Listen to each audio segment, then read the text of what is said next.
এটা কি করে সম্ভব? নিজেদের মধ্যে কোনো যোগাযোগ নেই, হ্যাঁ, কোনো কমিউনিকেশন নেই। এই ভুল বুঝাবুঝি চলতেই যাবে, এটা হতে পারে কখনো?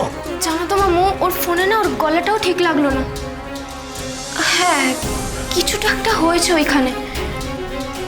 হ্যাঁ, সে তো বুঝতেই পারছি, কিছু তো একটা হয়েছে। ওর মেয়েটা ভালো নেই রে। না না, এই তুই ভাব, এই পুজোর সময়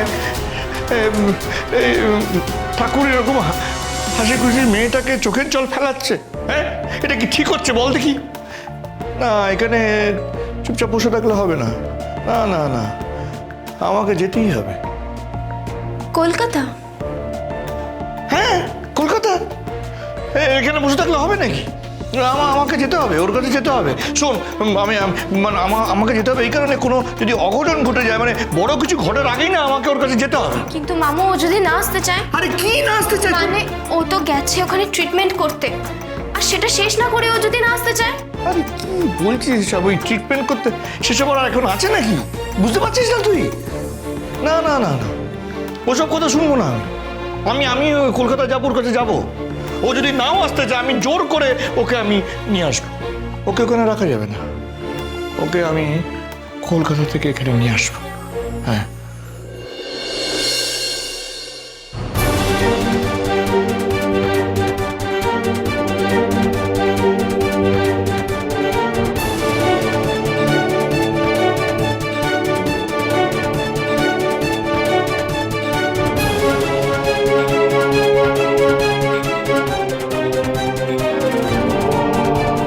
স্যার, ও ভালো আছে তো?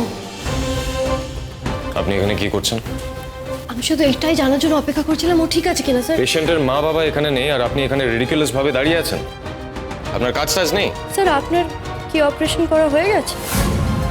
যদি না হয়ে থাকে তাহলে আপনি আপনার কাজ ফেলে বাইরে কি করছেন? তার কৈফিয়ত আমি আপনাকে দেব না। আপনি যান, গেট আউট অফ হিয়ার। একটা ছোট প্রশ্ন করেছি, সেটা বলে দিলেই মিটে যায়। আপনি কিন্তু আমাকে অকারণে... আমি অকারণে কিছু বলি না। ভেতরে একটা অপারেশন চলছে আর আপনি এখানে দাঁড়িয়ে দাঁড়িয়ে আমাকে ডিস্টার্ব করছেন। আচ্ছা, আমাকে দেখলেই তো আপনার এত রাগ হয়। এত রাগ নিয়ে আপনি মানুষের অপারেশন কি করে করেন? ডাক্তারে কি মাথা গরম করে করার কাজ? আপনি কি আবার একটা সিন ক্রিয়েট করতে চাইছেন? দেখুন, আমি শুধু আপনাকে এটাই বলতে চাইছি, আপনার আর আমার ভেতরে যেটা হয়েছে সেটার জন্য যদি বাচ্চাটার কিছু... ও, আপনার মনে হচ্ছে দ্যাট আপনার সাথে কোনো প্রবলেম আছে বলে ওটিতে আমার ভুল হতে পারে? কেন? আপনি তো বললেন আমাকে দেখলে আপনি ডিস্টার্ব ফিল করেন।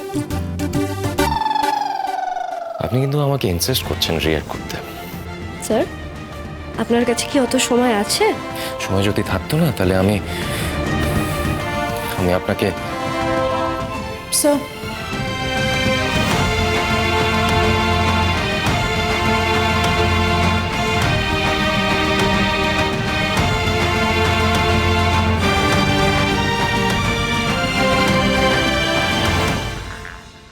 তুমি চিন্তা করো না, ডক্টর চ্যাটার্জি ওটিতে একদম অন্যরকম মানুষ। বাইরের কিচ্ছু ওনার মনে থাকে না। তোমার সাথে হয়তো ওনার অনেক প্রবলেম চলছে, কিন্তু উনি একদম আলাদা। পেশেন্টের কাছে উনি ভগবান। আমার ঠিক সেটাই ধারণা ছিল, এখন ঠিক মেলাতে পারছি না।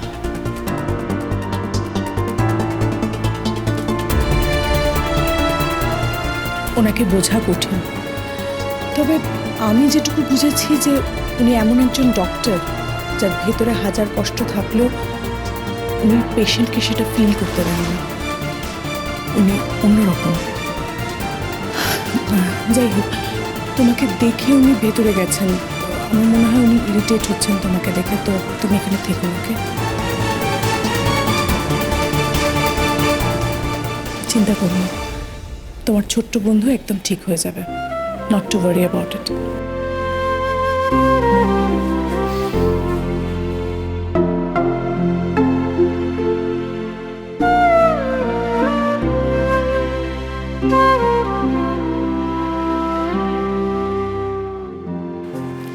আমি কিছু বুঝতে পারছি না জেঠু, একটা মানুষ এতটা খারাপ আবার এতটা ভালো কি করে হয়?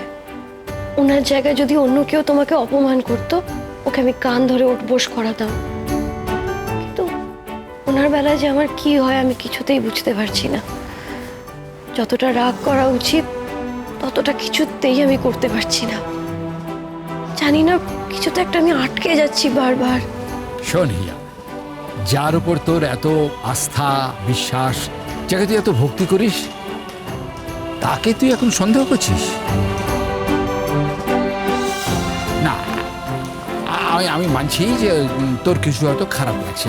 হ্যাঁ, ওর হয়তো কোনো খারাপ খারাপ দিকগুলো তোর চোখে পড়ছে, কিন্তু এটা তো ঠিক যে ওর অনেক ভালো দিকও আছে যেটা হয়তো তোর চোখে পড়ছে না। হ্যাঁ,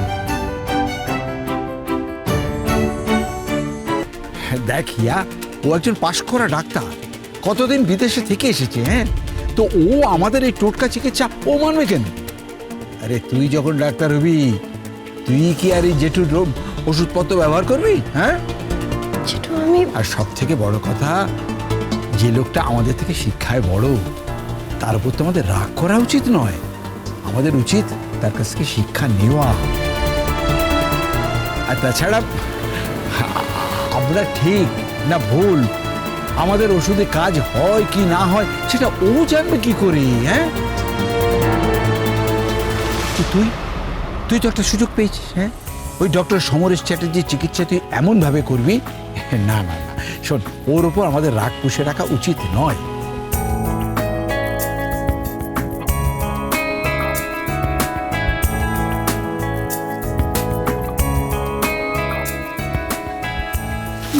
ডাক্তারবাবু, ছেলে কি? চিন্তার কোনো ব্যাপার নেই, এভরিথিং ইজ ওকে। আসি। একটা সময় মনে হয়েছিল আর বোধহয় ছেলেটাকে আপনি ওকে বাঁচিয়েছেন। আপনি ভগবান। শোন মা, যার হাতে ছোঁয়ায় মরণাপন্ন রোগী প্রাণ পায়, তার উপর তুই রাগ করবি কি করে? পরশুরামের নাম শুনেছিস? ঋষি পরশুরাম, তার ছিল প্রচন্ড রাগ, যাকে বলে একেবারে চন্ড রাগ। কিন্তু দ্রোণাচার্য, যিনি তাকে গুরু মেনেছিলেন, তিনি কিন্তু উল্টে কখনো তাকে রাগ দেখাবার চেষ্টা করেননি, বরং একলব্য হয়ে মাথা নুইয়ে তার কাছ থেকে শিক্ষা নিয়েছিল। জেঠু, তুমি আমায় কি করতে বলছো তাহলে? না রে মা, না, গুরু ছাড়া কখনো কিছু শেখা যায় না। হ্যাঁ, ও যদি তোকে শিষ্যা হিসেবে মানতে নাও চায়, তোর ওকে গুরু মানতে বাধা কোথায়? হ্যাঁ, একবার চেষ্টা করে দেখ ওকে জানার।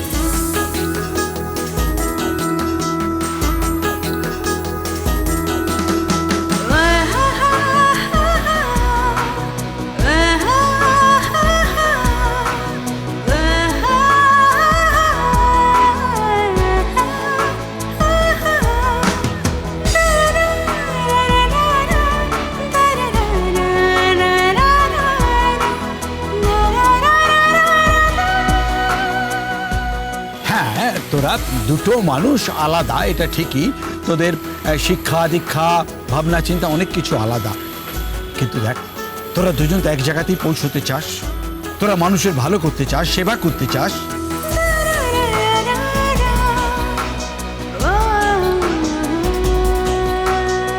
আরে তুই কি আমার কথা শুনছিস? হ্যাঁ। শোন মা, অত ভাবিস না। একজন খারাপ মানুষ কখনো অত ভালো ডাক্তার হতে পারে না। কাজেই ওকে গুরু মেনে ওর কাছ থেকে সবটা শেখবার চেষ্টা কর, ওর ভালোটা বোঝবার চেষ্টা কর। হ্যাঁ, ওর শিক্ষা, ওর জ্ঞান, এই সমস্ত কিছু আত্মস্থ কর। সময় এসে গেছে মা উজান চ্যাটার্জিকে ভালো করে জানবার।